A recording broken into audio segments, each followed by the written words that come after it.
আচ্ছা, কি জানতে চেয়েছিলেন? জয় গোস্বামী, হ্যাঁ, আপনি জয় গোস্বামীকে ডাকলেন, উনি সিঁড়ি পর্যন্ত চলে গেছিলেন, তারপর দর্শকদের একাংশ সেখানে বিশৃঙ্খলা হয়। আমি দেখেছি ওসমান দাও বলেছিলেন যে শান্ত হতে, কিন্তু সম্ভবপর হয়নি। আপনার অনুভূতিটা আপনি কি বলছেন? না, আমার খারাপ লেগেছিল, কারণ ওটা তো শুধু জয়কে অপমান করা হয়নি, আমাকেও অপমান করা হয়েছে, কারণ আমি তো জয়কে ডেকেছিলাম। তো আর আমি পারে, কিন্তু সবাইকে কথা বলতে দিতে হবে, কারো কথা বন্ধ করে দেওয়া ঠিক নয়। তা আমি তো ঠিক যে কথাটাই বলেছিলাম, যারা আমার কথা পছন্দ করেছিলেন তাদের মধ্যেই কি তারা এই রকম অবস্থা আর হবে না? কারণ কলকাতা প্রগতিশীলদের শহর, এখানে সবাই বাক স্বাধীনতা এবং মত প্রকাশের অধিকারে বিশ্বাস করেন বলেই আমি বিশ্বাস করতে চাই। এবং রাজনৈতিক আদর্শ ভিন্ন হতে পারে, কিন্তু সবারই তার ভিন্ন মত প্রকাশ করার অধিকার থাকতে হবে। অনুষ্ঠান শেষে ঘটনার পর আপনার সঙ্গে কি কথা বলেছিলেন জয় গোস্বামীর সঙ্গে? এই ঘটনা যেহেতু ঘটে গেছে, উনি অনুষ্ঠান শেষের আগেই আপনার বক্তব্য শুনে বেরিয়ে গেছিলেন, আমরা কথা বলেছিলেন না কথা বলেছিলেন? আজকে না, কথা হয়নি, কিন্তু আমি কথা বলবো। এটা শুধু মানে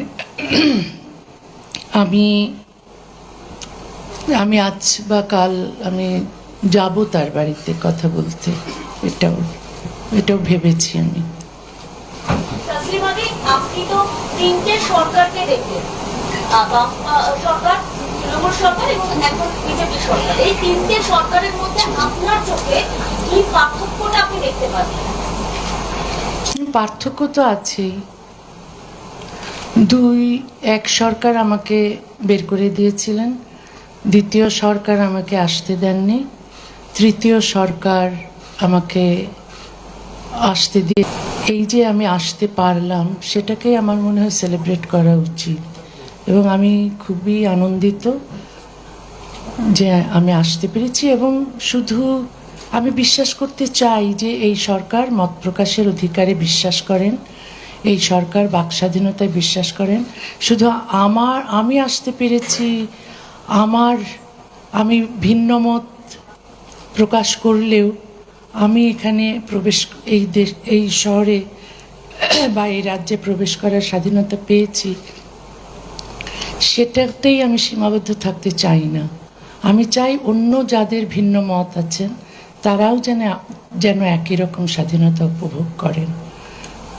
দিদি, তৃণমূলের সাংসদ কল্যাণ বন্দ্যোপাধ্যায় উনি গতকালকে বলেছেন যে আপনি অনেক পিছিয়ে রয়েছেন, উনি জানেন না পশ্চিমবঙ্গে কতটা সংখ্যালঘুদের উন্নয়ন হয়েছে, আপনি ব্যাকডেটেড হয়ে রয়েছেন। কিন্তু উনি এও বলেছেন উনি আপনার লেখা পড়েন, আপনার লেখা ভালো লাগে, কিন্তু আপনি অনেক পিছিয়ে রয়েছেন এখনো, এমনটা বলেছেন কল্যাণ। তাহলে পিছিয়ে আছি যদি, তাহলে আমি এগিয়ে যাওয়ার চেষ্টা করব।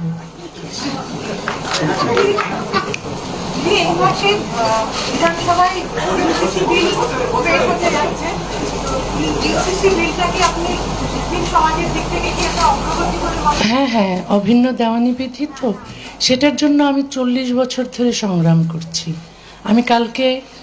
আমি বলেছিও যে বাংলাদেশে এবং ভারতবর্ষে, পাকিস্তান, এই উপমহাদেশে এই অভিন্ন দেওয়ানি বিধির খুব দরকার। আসলে পৃথিবীর যে কোনো সভ্য দেশেই এই অভিন্ন দেওয়ানি বিধি আছে, কারণ এক দেশ এক আইন আমরা চাই, সবার জন্য সমান আইন চাই।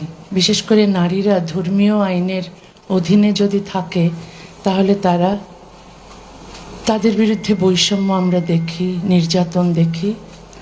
তো সেইগুলো চলে যায় যদি আমরা সমান অধিকারের ভিত্তিতে অভিন্ন দেওয়ানি বিধি তৈরি করি। এবং এটা মাস্ট, এটা সভ্যতার প্রথম শর্ত। কারণ এখানে আমরা দেখছি মুসলিম মেয়েরা বৈষম্যের শিকার হচ্ছে, বাংলাদেশে হিন্দু মেয়েদের কোনো অধিকার নেই, ওখানে হিন্দু মেয়েরা কোনো পিতার সম্পত্তির অধিকারী হতে পারেন না। তারা ওখানে হিন্দু পুরুষেরা বহুবিবাহ, ওখানে তাদের বহুবিবাহ প্রথা তারা তারা উদযাপন করেন। যে কোনো হিন্দু পুরুষ প্রচুর বিয়ে করতে পারেন, কোনো হিন্দু মেয়ের ডিভোর্স করার স্বাধীনতা নেই। কিন্তু ভারতবর্ষে সেই হিন্দুদের জন্য যে আইন ছিল 1956 হিন্দু অ্যাক্টে, সেটা সমানাধিকারের ভিত্তিতে করা হয়েছে, কিন্তু বাংলাদেশে করা হয়নি। সুতরাং হিন্দু মেয়েদের ওখানে স্বাধীনতা পেতে হলে, অধিকার পেতে হলে অভিন্ন দেওয়ানি বিধির দরকার, এবং সেটা সম্পূর্ণ সমান অধিকারের ভিত্তিতে হতে হবে। বাংলাদেশে মুসলিম মেয়েরা বৈষম্যের শিকার ধর্মীয় আইনের কারণে। তো এই সমস্ত বৈষম্য চলে যাবে যদি অভিন্ন দেওয়ানি বিধি সমানাধিকারের ভিত্তিতে করা হয়।